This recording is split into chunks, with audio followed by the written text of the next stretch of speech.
let's talk about success. We spend our entire lives chasing it, right? That next promotion, the big win, the finish line. But what if the entire game is rigged against our own happiness? Today, we're going to do a complete mental renovation. We're tearing it all down to explore a new blueprint for what it really means to win. Get this. This is a quote from Jim Carrey, a guy who's had more fame, more money, more success than pretty much anyone on the planet. And what did he find out at the top of the mountain? That it's not enough. This single, kind of jarring idea, well, it's the key that unlocks everything we're about to get into. So I'm going to ask you straight up, what if that race you're running so hard has a finish line that's just an illusion? What if the prize you're killing yourself for won't actually give you the feeling you're really after? Okay, let's dive into this. So first things first, we've got to tear down the old foundation. And that means facing this massive cognitive trap that almost all of us fall into. It's called the arrival fallacy. You know the one. It's that mistaken belief that when you finally get there, you'll be happy. Here's a perfect example. Chris Bumstead. This guy reached the absolute pinnacle of his sport, winning the Mr. Olympia title. But instead of this lasting feeling of fulfillment, he just felt empty.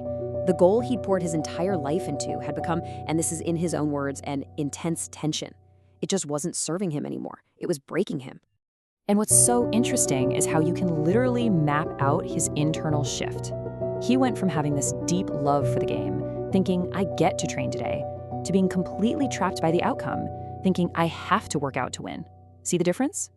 That attachment to the result just ripped him out of the present moment, and it replaced all that passion with constant grinding worry. Okay, so if the external prize, the trophy, isn't the real goal, then where is the real battle?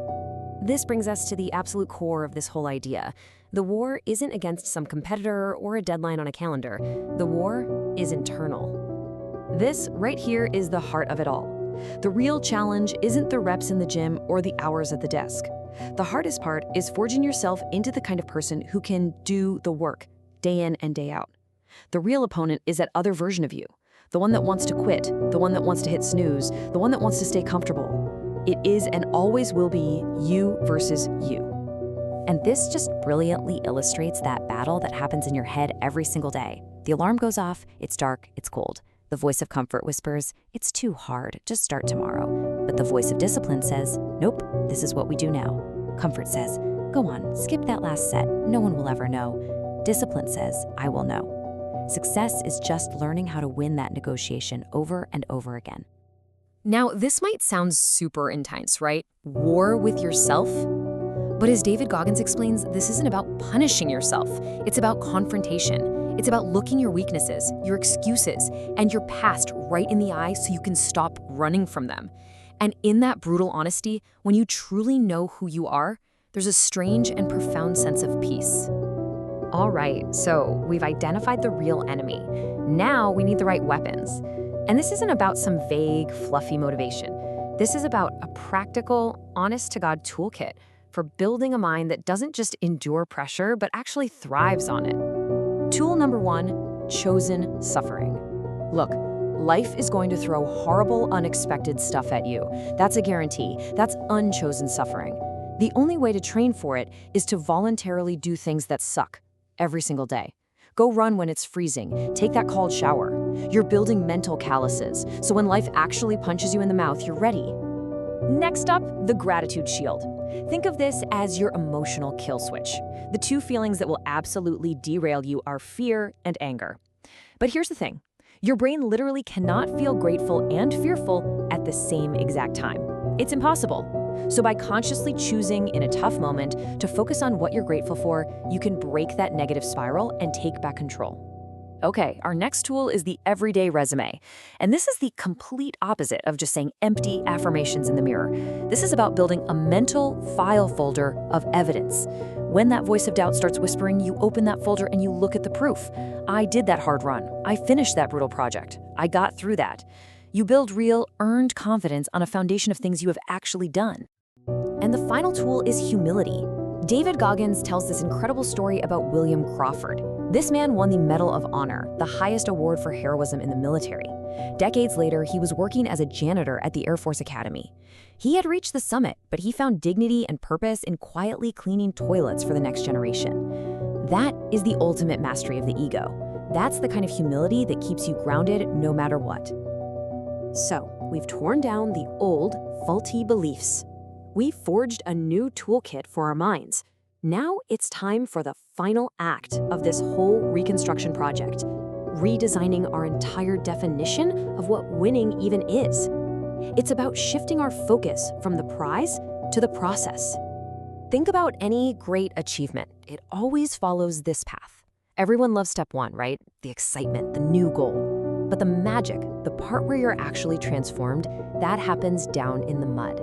It happens in the miserable middle, the grind and the doubt. That's where you're really tested.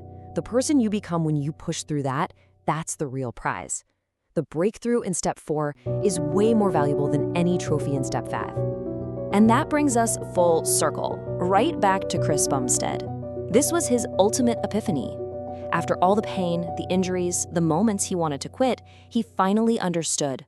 Overcoming all of that, the journey itself was so much more rewarding than the fleeting high of just holding the trophy. So, this is the new definition of success. This is the whole thing. Winning isn't a destination you arrive at. It's an internal process.